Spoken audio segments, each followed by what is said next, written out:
Meus irmãos, nós estamos iniciando uma série de mensagens às quartas-feiras. Tem um desafio, né, irmão? Sempre quando a gente vai pregar, dá um frio na barriga. Eu não sei se acontece com você, mas comigo não, irmão.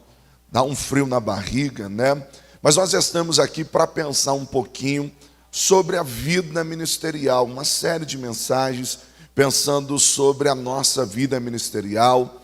E eu quero iniciar nesta noite pensando um pouquinho, dentro do tempo que eu tenho, pensando um pouquinho sobre chamado, vocação e continuidade da vida cristã. A gente sofre bastante com a ideia, o que é chamado, o que é vocação e como é que a gente dá sequência a isso. Então nós vamos pensar um pouquinho sobre isso, tá bom? Então eu quero já te convidar a abrir sua Bíblia comigo lá no Evangelho segundo escreveu João, capítulo de número 15, Evangelho segundo escreveu João, capítulo de número 15, do verso 1 até o verso 8. Eu vou ler para nós ganharmos tempo, diz assim: Eu sou a videira verdadeira, e meu pai é o agricultor. Todo ramo que estando em mim não dá fruto, ele corta, e todo que dá fruto, ele poda, para que dê mais fruto ainda. Vós já estão limpos pela palavra que lhes tenho falado. Permaneçam em mim, e eu permanecerei em vocês. Nenhum ramo pode dar fruto por si mesmo, se não permanecer na videira. Vocês também não podem dar fruto, se não permanecerem em mim. Eu sou a videira, vocês são os ramos. Se alguém permanecer em mim e eu nele, este dá muito fruto, pois sem mim vocês não podem fazer coisa alguma. Se alguém não permanecer em mim, será como um ramo que é jogado fora e seca. Tais ramos são apanhados, lançados ao fogo e queimados.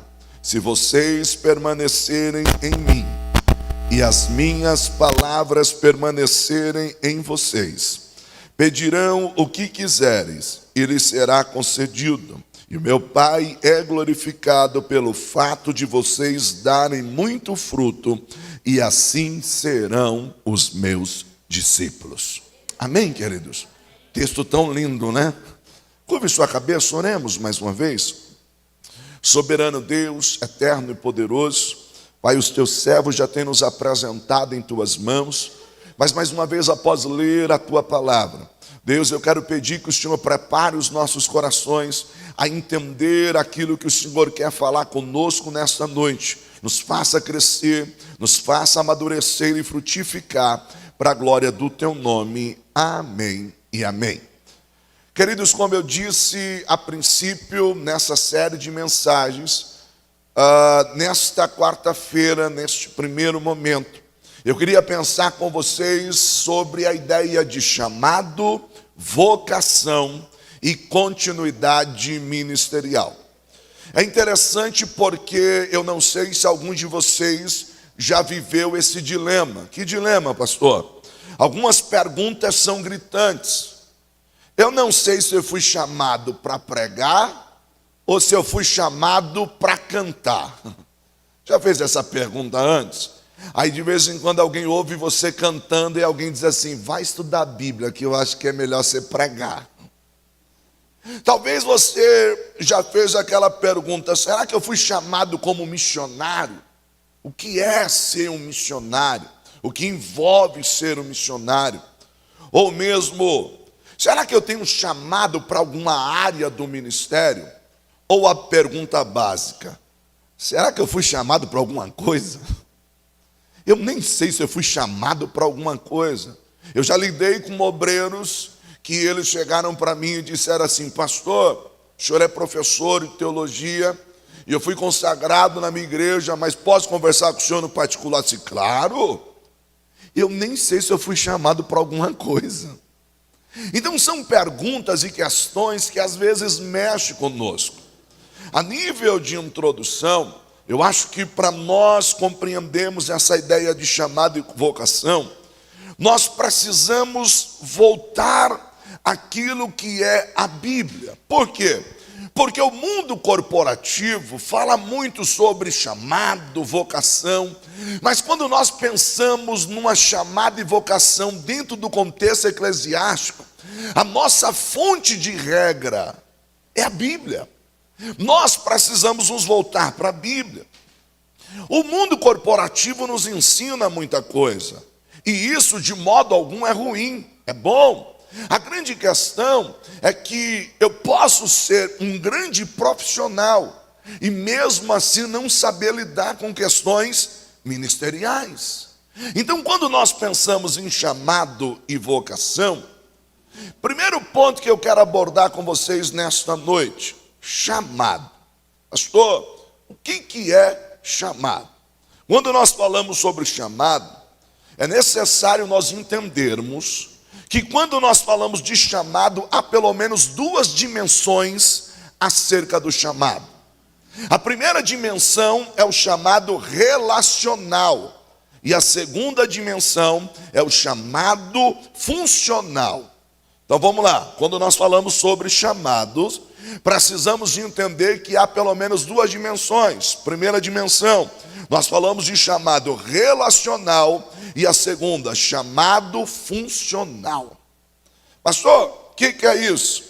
Chamado relacional é aquele chamado que é o conhecido como chamado universal. Não é da Igreja Universal. Universo. Como assim? É o chamado elementar para a vida de todo ser humano. Esse chamado é inegociável. De Gênesis a Apocalipse, a Bíblia nos ensina a ter um relacionamento com Deus. A Bíblia nos mostra que Deus primeiro nos chama para ter um relacionamento com Ele e para depois ir trabalhar para Ele. Qual é o problema dos obreiros? Que muitas das vezes eles querem trabalhar para Deus sem ter relacionamento com.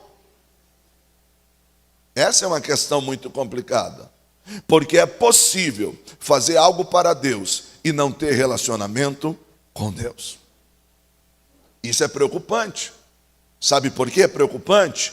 Porque quando eu faço algo para Deus e eu não tenho relacionamento com Deus, isso é pesado, me deixa fadigado, me deixa estressado, dá a impressão que as pessoas estão querendo se aproveitar de mim, dá a impressão que as pessoas estão querendo me sugar.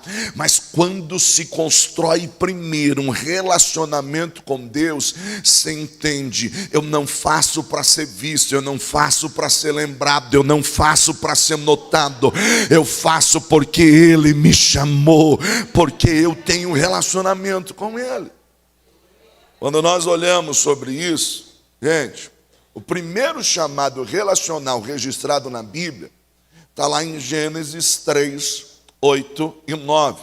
O texto diz assim, ouvindo o homem, Gênesis 3, verso 8 e 9. Ouvindo o homem e sua mulher os passos do Senhor Deus, que andava pelo jardim, quando soprava a brisa do dia, esconderam-se da presença do Senhor Deus entre as árvores do jardim. Mas o Senhor Deus chamou o homem perguntando: onde estás? Qual é o pano de fundo desse texto? O homem vivia junto de Deus.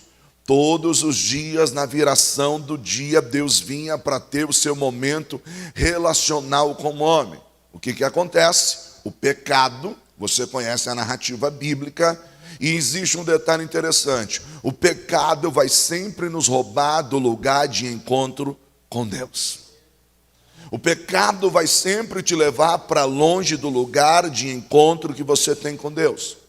Observe que na minha versão, e se não me falha a memória, a NVI, ele está dizendo assim: ouvindo o homem e a mulher os passos do Senhor. Irmão, você tem ideia do que é isso? Deus vindo e quebrando os galhos, pisando na grama do jardim, no Éden. E aí eles ouvem esse barulho. Vem cá, esse barulho era para fazer o que no coração deles? Palpitar. Ele está chegando para o encontro, ele já está vindo, mas esse barulho assustou. E por que este barulho assustou? Porque o pecado veio, e o pecado sempre nos leva para longe do lugar de encontro com Deus. Só que é nesse contexto que Deus chama o homem. Então, o primeiro chamado de Deus para com o homem, antes de você pensar que Deus está te chamando para fazer alguma coisa para Ele, Deus está te chamando para estar com Ele. O homem pecou, sim ou não? Mas quem procura Deus? É o homem ou é Deus que procura o homem? Quem procura quem? O homem se esconde. É Deus que procura o homem. Então, o primeiro chamado de Deus para o homem não é para fazer alguma coisa para ele. Ele está chamando o homem para estar com ele. Pastor, o senhor está falando para obreiros, sim. E obreiros, homens e mulheres de Deus, servo, aquele que nos assiste, antes de Deus te chamar para trabalhar para Ele, Deus está te chamando para passar tempo com Ele. Nós precisamos aprender isso. É perigoso servir a obra sem comparecer ao lugar de encontro do Deus da obra. Qual era o lugar de encontro no Éden? O texto não faz referência e a gente não pode ferir. Mas vamos pensar pode. Eu não estou ferindo a exegese do texto. Então vamos pensar que era uma árvore, um lugar especial debaixo de uma árvore. Eles ouvem os passos e se escondem. Deus foi para o lugar de encontro, sim ou não? Sim. Quem é que não estava lá? O homem. Professor, eu vou falar professor, que eu estou acostumado às vezes a dar aula, tá, irmão? Às vezes, quem sumiu do lugar do encontro fomos nós. E o que é mais assustador, continuamos na ativa, trabalhando para Deus, correndo para Deus. Eu corro, eu prego, eu faço isso, eu sou obreiro, eu faço aquilo, mas faz tempo que você não aparece no lugar de encontro. Hoje Deus está dizendo para você: quero te dar um ministério frutífero, quero te dar um ministério abençoado, mas volta para o lugar de encontro. Novo Testamento também apresenta essa ideia do chamado relacional. Por quê? Porque quando você olha Jesus falando com seus discípulos, eu estou falando do primeiro chamado na sua dimensão, chamado em duas dimensões, relacional e funcional. Novo Testamento, Marcos 3, do 13 ao 15, Jesus diz assim, e subiu ao monte e chamou para si os que ele quis, e vieram a ele, e nomeou 12 para que estivessem com ele, e os mandasse a pregar, e para que tivessem poder de curar as enfermidades, e de expulsar os demônios. Observe no texto, o que o texto diz? E subiu ao monte, e chamou para si. Sabe o que Deus está dizendo? Antes de você ir, eu quero você para mim. A gente quer ir, mas não quer ir para Ele primeiro. E chamou para si, e nomeou 12 para que estivesse com Ele. Olha que lindo isso. Antes de Deus te mandar fazer alguma coisa, Ele quer você para si, e quer que você esteja com Ele. Por quê, pastor? Isso é importante.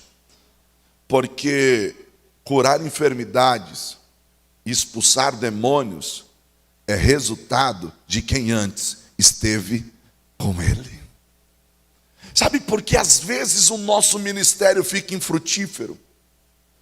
Sabe por que às vezes parece que o nosso ministério não avança e não prospera? Porque está faltando esse chamado na dimensão relacional. Ir para Ele e estar com Ele.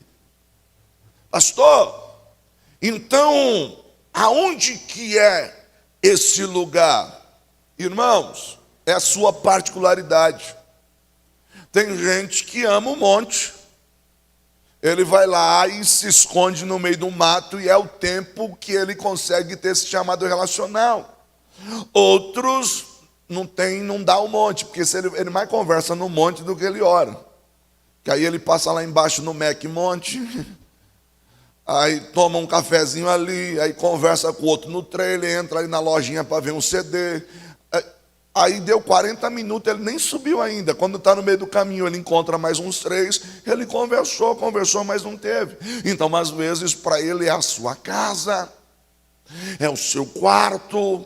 Alguns se trancam no banheiro, outros aproveitam a igreja, o período de oração que tem, dizem assim, não, eu corro lá para oração, pego minha cadeirinha, vou lá para o canto, às vezes eu deito no chão, não importa, Deus está lhe dizendo, eu quero você para mim, eu quero você estando comigo, querido, Deus vai te dar um ministério frutífero, mas nós precisamos aprender que é necessário passar tempo com Ele. Quando nós lemos a leitura que fizemos em João 15, do verso 4 ao 7, diz assim, permaneçam em mim e eu permanecerei em vocês. Nenhum ramo pode dar fruto por si mesmo, se não permanecer na videira. Vocês também não podem dar fruto se não permanecerem em mim. O que Jesus está fazendo? Está usando analogias, usando a videira e está falando sobre os ramos. E aí ele está dizendo assim, eu sou a videira, vocês são os ramos. Se alguém permanecer em mim e eu nele, esse dá muito fruto. Então o fruto só vem se você tiver um chamado relacional. Não tem como dar fruto se não temos um chamado relacional. Aí ele diz assim, pois sem mim vocês não podem fazer coisa. Misericórdia, irmão. Pensa num versículo da Bíblia que me dá medo. Você tem algum texto que te dá medo quando você lê assim? Eu tenho um. De verdade, eu tenho um que me dá medo. E não é em Apocalipse. Tem muitos irmãos que dizem, eu nem gosto de ler Apocalipse. Não é Apocalipse. Está lá em Juízes. Quando Sansão está lá, com a Dalila. E a Dalila diz, Sansão, os filisteus vêm contra ti. Ele está brincando. Está brincando, então me amarra com isso, faz isso. E aí o texto diz, eu não lembro bem o versículo, mas diz assim, me levantarei como das outras vezes. Aí o texto diz assim, e não sabia ele que o Espírito de Deus não era mais com ele. Sabe por que me dá medo? Você tem ideia do que é levantar para pregar e o Espírito de Deus não ser mais com você? Você tem ideia do que é levantar para cantar e o Espírito de Deus não ser mais com você? Irmãos, isso para um obreiro tem que ser no mínimo assustador, porque o próprio Senhor Jesus disse, sem mim nada podeis fazer.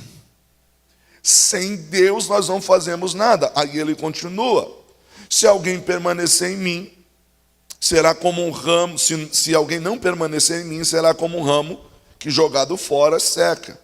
Tais ramos são apanhados e lançados ao fogo e queimados.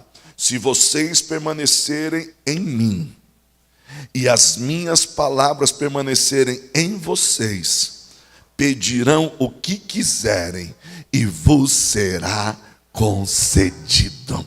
Sabe o que ele está dizendo? Obreiro, primeiro esteja em mim. Servo e serva do Senhor, esteja em mim, porque quando você abrir a tua boca eu vou honrar.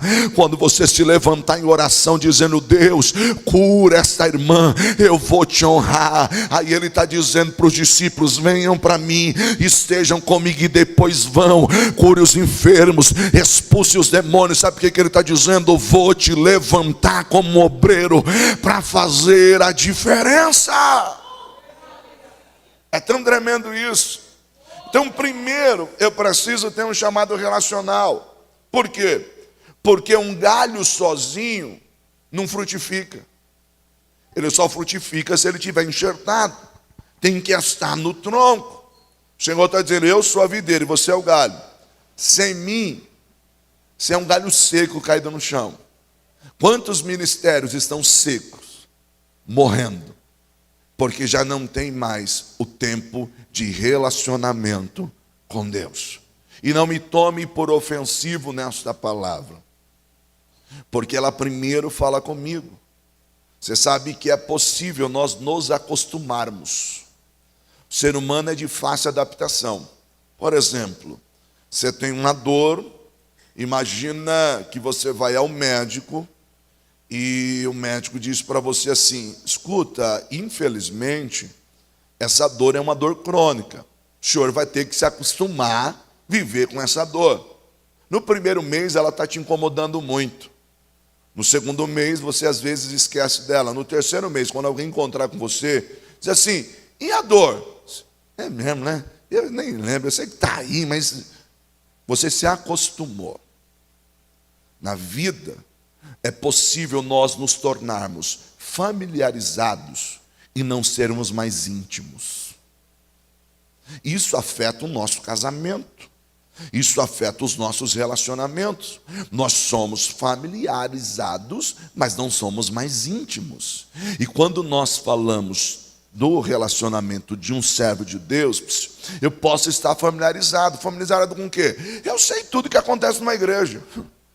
Eu conheço todos os setores. Ah, irmão, eu já passei pelas crianças, já passei pelos varões. Ah, não, irmão, eu já dirigi culto infantil, já até culto fúnebre eu já fiz. Não gosto muito, mas fiz. Você está familiarizado. Já passou por todos os setores da igreja. Aí quando alguém vai falar com você, diz, eu sei o que acontece, abertura do culto, alguém traz uma palavra de abertura, dependendo da liturgia, canta-se 3 hinos congregacionais, ou dependendo do lugar, não, vem o ministério de louvor, depois oferta a palavra, você está familiarizado, só que tem um problema, você não é mais íntimo. E quem é íntimo, ainda ouve a voz dele aqui no pé do ouvido. Quem é íntimo sabe que você está preparado para cantar aquele hino. Eu estou falando de obreiro. Você está preparado para cantar aquele hino, mas ele fala no seu ouvido assim, canta esse não, canta aquele outro. Ele diz assim, mas meu Deus, o pessoal vai me matar, a gente não ensaiou, foi o outro. E ele está dizendo ao seu ouvido, canta esse, é esse que eu quero que você cante. Aí você canta, Deus faz o que ele tem que fazer. E alguém se levanta lá dizendo assim, hoje eu entrei aqui pedindo um sinal para Deus. Deus, se cantar aquele hino, eu volto para Jesus. Deus me deu o sinal, seja íntimo. Você vem com o esboço pronto, estudou a noite inteira, a manhã inteira. Quando você abre aqui, aí ele fala ao seu ouvido, você não vai pregar isso não. Se você, Jesus, o senhor está brincando, não faz isso comigo não. E agora? Como é que eu vou fazer? Prega tal mensagem. Eu penso, mas meu Deus, essa mensagem. Mas Senhor, eu já preguei essa mensagem aqui. Prega essa mensagem. Mas Senhor, prega essa mensagem. E aí você prega a mensagem. E Deus vem e cumpre o propósito dele. Cuidado para não estar familiarizado e não ser mais íntimo. Mas eu disse do chamado na dimensão relacional. Nós precisamos então entender que chamado se desenvolve em 2 dimensões. Primeiro relacional e agora chamado funcional. Olha que interessante. Enquanto o chamado relacional fala de permanecer na videira, o chamado funcional fala de frutificar a partir da videira. Porque o fruto que o ramo ou que o galho dá, ele dá a partir da videira. E aí nós precisamos entender uma coisa. O chamado funcional tem a ver com o serviço que eu presto a Deus. Ou seja, tem a ver com aquilo que Deus começa a me vocacionar a partir de passar tempo com Ele. Quando você passa tempo com Deus, Deus começa a te mover, Deus começa a te movimentar. E aí você não entende porque algumas coisas começam a queimar no teu coração.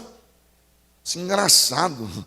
Deus está colocando um negócio aqui no meu coração, uma vontade um desejo de fazer a obra. Irmão, quem é que faz isso? é Deus. Mas você passou tempo de relacionamento com Deus. Então o chamado funcional, ele começa a revelar a minha vocação. A Bíblia diz que é de Deus tanto querer como efetuar. Você nunca achou estranho que quanto mais você ora, está em comunhão com Deus, e na oração começa a nascer uns projetos? Você nunca parou para pensar nisso? Quando você está em oração com Deus, você está em comunhão, aí na oração começa a nascer uns projetos, aquecer o coração, que a sua vontade é sair dali e já ligar para alguém e dizer assim, ó, eu estava orando aqui e eu estava pensando, irmão, você acha que isso é à toa? Você acha que isso vem do nada? Nossa, eu estava orando aqui, Deus começou, aí você sai de lá, é que você não entendeu ainda. Aí você sai de lá e diz assim, nossa, eu tive uma ideia. Não, você não teve ideia nenhuma. Desculpe se eu estou sendo grosseiro, você não teve ideia nenhuma, foi Deus que começou a esquentar o teu coração. Foi Deus que começou a aquecer o teu coração. E aí nós precisamos entender que o chamado funcional, ele se desenvolve a partir da videira. Cristo começa a construir em nós uma identidade vocacional. Você é um servo de Deus, e Deus começa a construir em você uma identidade vocacional, ou seja, você começa a revelar características peculiares. Então Deus começa a te levantar. Um ministério frutífero começa primeiro em Deus e termina em Deus. Nós somos apenas instrumento. E antes, talvez nas outras quarta-feiras eu entre nessa questão mais sistemática interna, é porque, irmãos, se eu não entender que primeiro eu tenho que ter um relacionamento com Deus, é vazio. Infelizmente, nós encontramos pessoas que estão decepcionados com a graça. E aí eu tenho que lhe dizer, a graça não decepciona. Elas estão decepcionadas com a religiosidade. Porque é possível ter conhecido uma religião e não ter conhecido a Cristo. Uma religião, a palavra do latim, religare, regras que ligam o homem a Deus. Então, na minha concepção, para mim, para Deus não me pesar a mão, para Deus não me moer, eu preciso fazer isso para ele, senão Deus vai me pegar, senão Deus vai me pegar. Aí ainda tem aqueles irmãos que dizem assim, fica negando o chamado, Deus vai te pegar. É porque não é com você, só pega o outro. Não é se ele vai me pegar. Eu passo o tempo com ele e o meu coração começa a ferver. E ele começa a me dar uma identidade vocacional. Alguém olha para você e diz assim, você é bobo. Você é boba, você fica lá, ninguém valoriza o que você faz, ninguém nota assim, mas eu não estou fazendo para ninguém, eu estou fazendo para Deus. O meu coração queima naquilo que eu faço para Deus. Irmão Anderson, mas às vezes a gente é tanta ingratidão. Ei, Deus não fica devendo nada para ninguém. Deus cuida dos seus e cuida muito bem. Irmão, cuida. Ou se cuida. E se eu fosse contar os testemunhos aqui, às vezes eu estou lá meio borocrochô, e eu digo, Jesus e tal. Irmão, só para você entender, uma vez eu fui pregar num lugar bem longe, bem longe. E aí a gente estava numa fase meio difícil. E aí a luz do carro aceso, o combustível. Eu não sei se é de homem ou sou só eu. Tinha mania de ficar calculando a quilometragem. Mas a gente não tinha nada. E eu pensei comigo assim, falei, nós vamos, é longe, nós vamos. E aí, se os irmãos nos abençoar lá com alguma coisa, a gente já põe um combustível. Uma igreja muito grande, uma orquestra, banda aí gigantesco, um congresso gigantesco. E eu lá, eu falei, amém, terminamos e estou indo embora. E quem me convidou só disse assim, Deus abençoe, até uma próxima. Amém. Irmã Cláudia expôs aos livros. E aí Cláudio, vamos embora, vamos recolher. Você vendeu algum livro? Porque eu estou preocupado como é que eu vou voltar. Estou preocupado como é que eu vou voltar. Cláudia disse assim: vendi um livro, R$ 20. Eu falei: então tá bom. Dá para a gente colocar e voltar. Mas naquele dia a gente diz assim: não, Senhor, o meu coração é em Ti 100%, mas naquele dia meu coração feriu. Porque talvez por conta da distância eu fiquei preocupado e eu vim calado, meio bicudo. Só que eu estava nervoso porque eu fiquei nervoso. Eu não sei se acontece isso com você. Eu estava nervoso porque eu fiquei nervoso. Como assim? Eu fiquei nervoso comigo porque eu disse: não, eu não posso ter esse tipo de sentimento.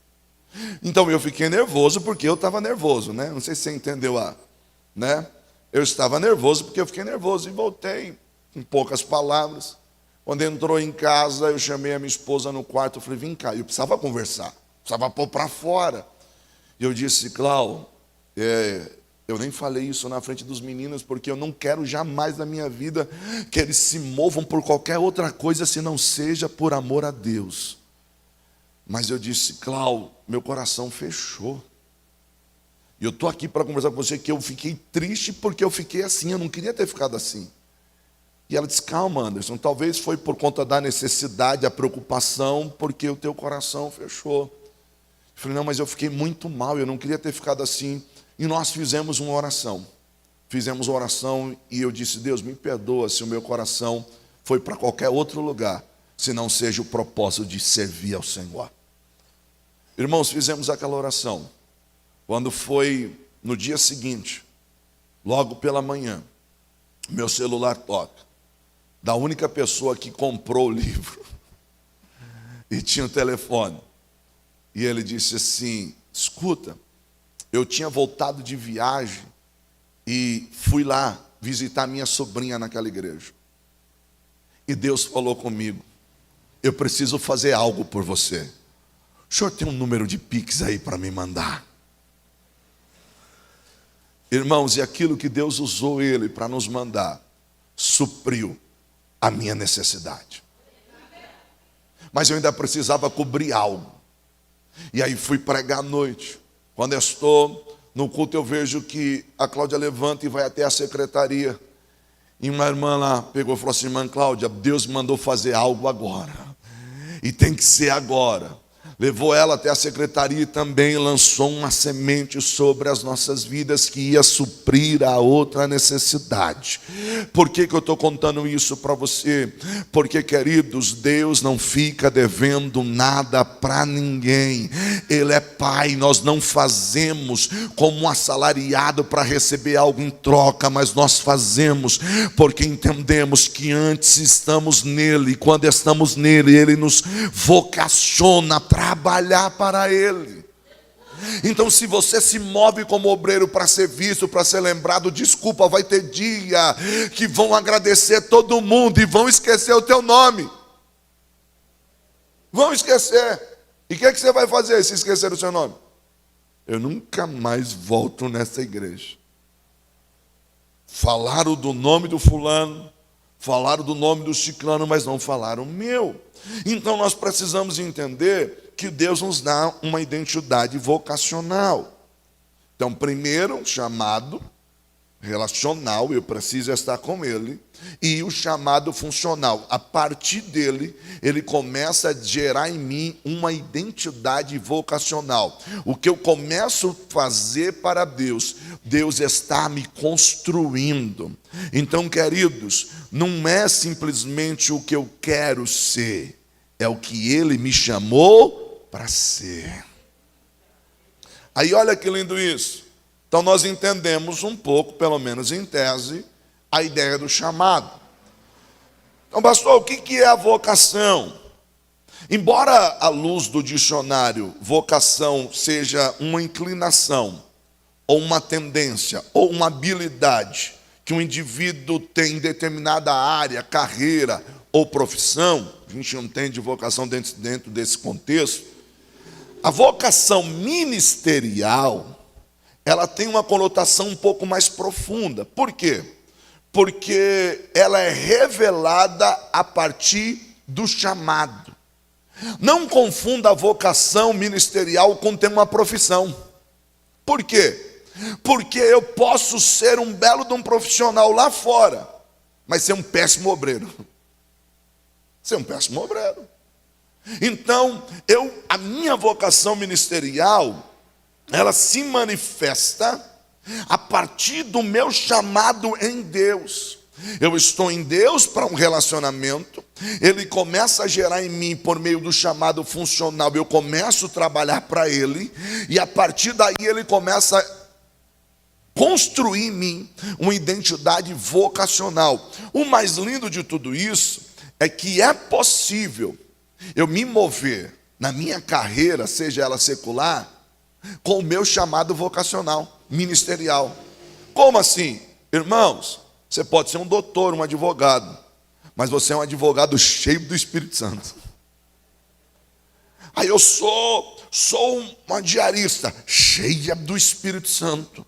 Aí eu sou um mecânico, cheio do Espírito Santo. Você está lá arrumando o carro dele e de repente o Espírito Santo fala com você assim: olha, fala para ele isso. Fala para ela isso. Então eu me movo em Deus. Irmãos, eu estou inserido dentro do corpo. E aí a gente trata assim, a distinção entre vocação ministerial e profissão é que profissão é uma atividade que eu posso escolher. Vocação ministerial é algo que é revelado. Profissão eu posso escolher. Vocação ministerial tem que ser revelada. Revelado por quem? Por um profeta que vai vir pôr a mão na minha cabeça? Não. Ela é revelada quando você tem tempo com Deus, quando você tem relacionamento com Deus. Deus começa a revelar o propósito dele para você. É por isso que de vez em quando a gente fica meio perdido, né? Senhor, o que eu devo fazer? O que eu devo ir? Corre para o joelho. Corre para passar tempo com Deus. E o Espírito Santo vai começar a lhe direcionar. É isso que nós precisamos entender. Então existe uma ordem lógica. Qual que é a ordem lógica? Primeiro, eu aceito o chamado de Cristo, e esse chamado é para todos. Vinde a mim, todos vós, que estáis cansado e sobrecarregado, e eu vos aliviarei. Ah, pastor, quem tem chamado? Todo mundo tem chamado, para ter relacionamento com Ele. A partir do relacionamento com Ele, então eu começo a me mover segundo a sua orientação. Então agora eu estou desenvolvendo o quê? Um chamado funcional. Então eu passo o tempo com Deus, Deus começa a me mover e eu começo a trabalhar para Ele. Irmão, esse negócio de trabalhar para Deus, quando se tem relacionamento com Ele, a gente não precisa esperar alguém dizer assim: faz alguma coisa. O Espírito Santo começa a te direcionar, Ele começa a te mover. Às vezes você tem uma pessoa que está na igreja, ele viu uma situação, ele já vai, já ajeita tal. Agora, quando eu não passo no chamado relacional, alguém diz assim: você pode segurar, ajudar aqui nessas cadeiras? Eu não, chamo os diáconos. Eu não sou diácono. Não, quando eu passo o tempo com Deus, eu aprendo a servir. E eu lembro que eu fui orador há muito tempo atrás, de uma das turmas de teologia, de um curso que nós fizemos, eu e minha esposa, e me colocaram como orador. A gente era bem novinho, não tinha, era casado já? Tinha acabado de casar, e colocaram eu como orador. Ah, você é bom para ser orador, a sua voz é grossa. E eu lembro que uma frase que eu citei, eu disse assim: se você não sabe servir, então você não serve. Porque se nós não soubermos servir, nós não servimos. É interessante porque, primeiro, eu passo o relacionamento com Deus, e depois, o que acontece? Eu me movo nele. Me movendo nele, eu descubro a minha vocação. E descobrindo a minha vocação, eu me torno uma pessoa frutífera no ministério e onde quer que eu vá. Onde quer que eu esteja. Se é um médico, é um médico frutífero. Você é um advogado frutífero. Você é um empresário frutífero. Você é um líder, você é frutífero. Onde é que você vai? Por quê? Porque você tem vida com Deus. Simples. Mas aí, irmãos, olha que interessante. Nós, normalmente, queremos fazer algo para Deus. E aí nós usamos o verso de Marcos 16:15. Ide por todo o mundo e pregai o evangelho. Então, a gente só esquece que antes do ide, tem o vinde. Tem o vinde. Então, olha como que funciona. Os 3 chamamentos de Deus dentro desse contexto, ele diz assim: vinde a mim, primeiro particular. Depois ele diz para você assim: vir após mim, e esse aí tem cruz. Vinde a mim e vir após mim. Quem quiser vir após mim tem que fazer o quê? Negue-se a si mesmo, tome a sua cruz e só depois tem o ide. Se eu quiser cumprir o ide, sem o vir a mim e sem o vir após mim, sabe o que vai acontecer? Eu vou travar no ide. Irmãos, eu já fiz muita coisa igreja. Hoje eu não quero saber de nada. Quero sentar no meu cantinho lá e ficar só dando glória. Ainda diz glória. Quero ficar só no meu cantinho lá. Não. Deus não te chamou para isso. Deus te chamou para servir. Mas, pastor, qual é o problema da continuidade ministerial? Eu disse que ia falar sobre chamado, vocação e continuidade ministerial. A questão da continuidade ministerial é que quando a gente entende a ideia de continuidade, nós estamos falando daquilo que é contínuo, a condição daquilo que é sem interrupções.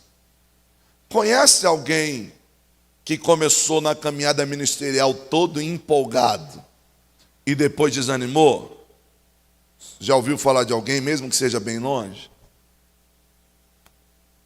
Eu acho que aqui não tem conhecimento na região, só nas igrejas bem longe onde eu vou, talvez num outro estado. Aqui eu acho que não tem alguém que começou com aquele ímpeto todo e de repente disse assim: desanimei, parei.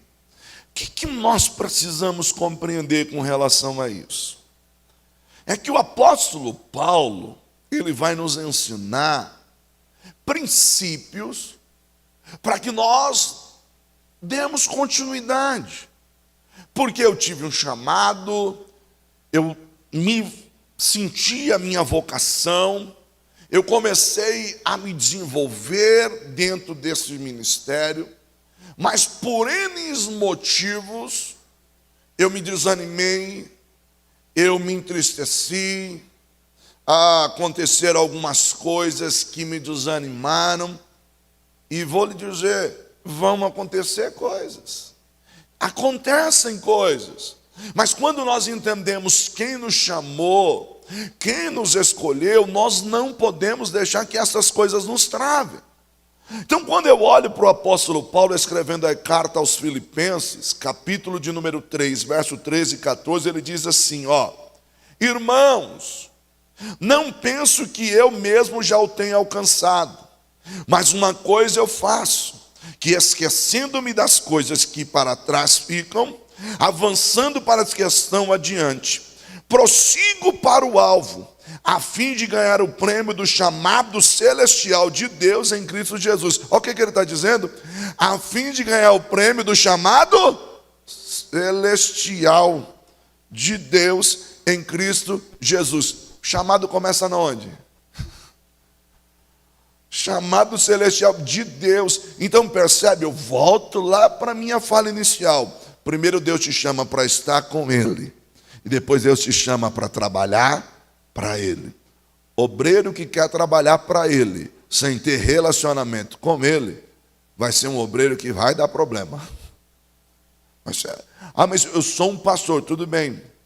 Se é um pastor que é chamado para trabalhar para Ele e não tem relacionamento com Ele, vai dar problema. É igual o pastor pegou e disse assim: eu vou começar a treinar os meus obreiros.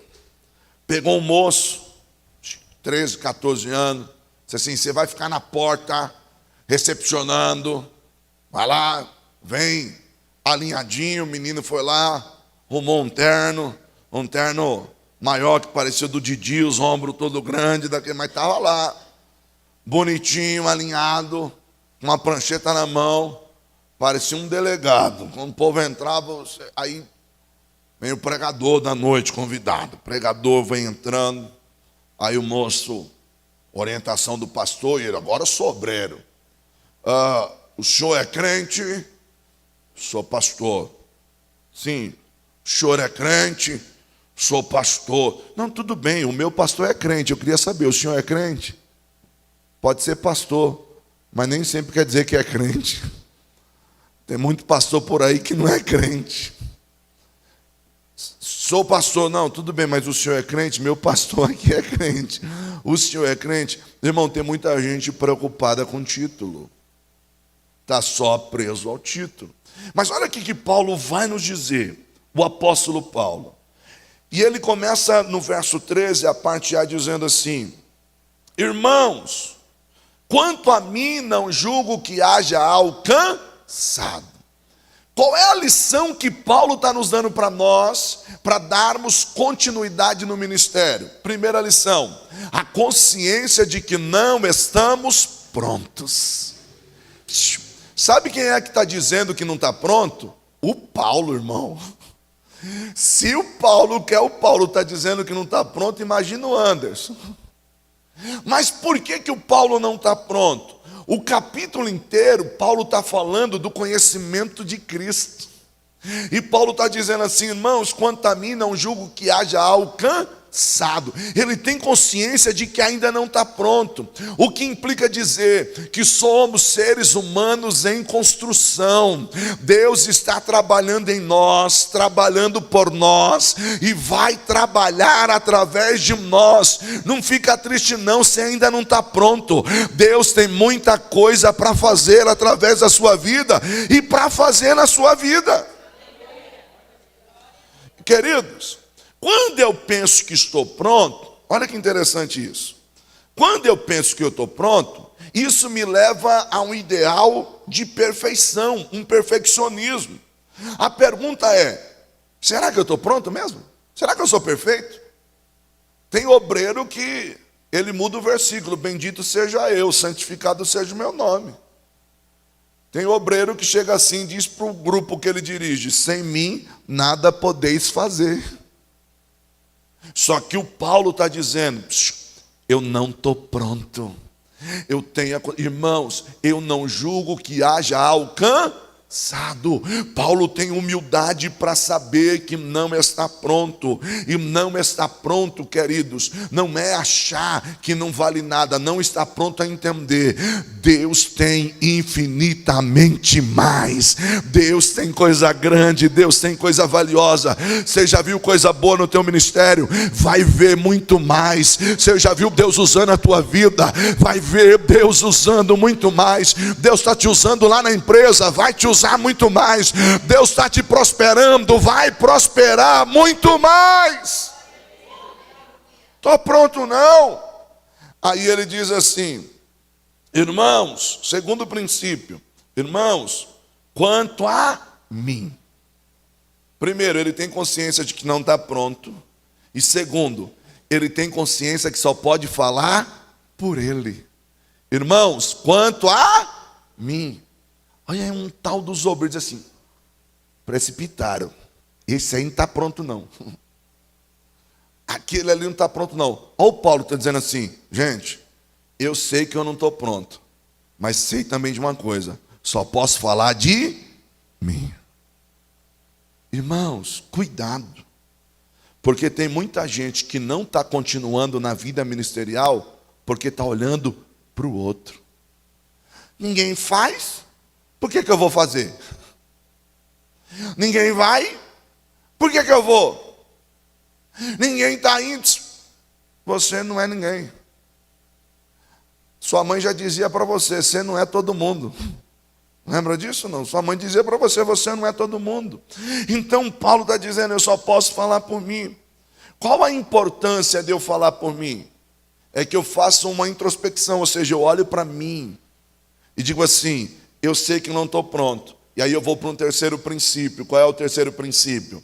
Olha o verso número 13. Irmãos, quanto a mim, não julgo que haja alcançado. Eu não estou pronto e só posso falar por mim. Mas aí tem uma vírgula, diz assim: mais uma coisa faço. Olha que lindo isso.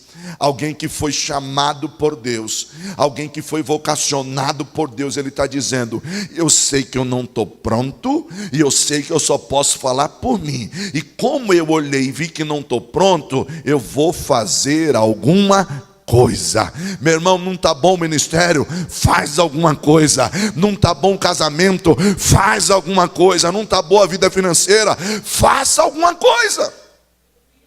Qual é o problema nosso? A gente sabe que não está pronto, sabe que só pode falar por si, mas em vez de fazer alguma coisa, não faz.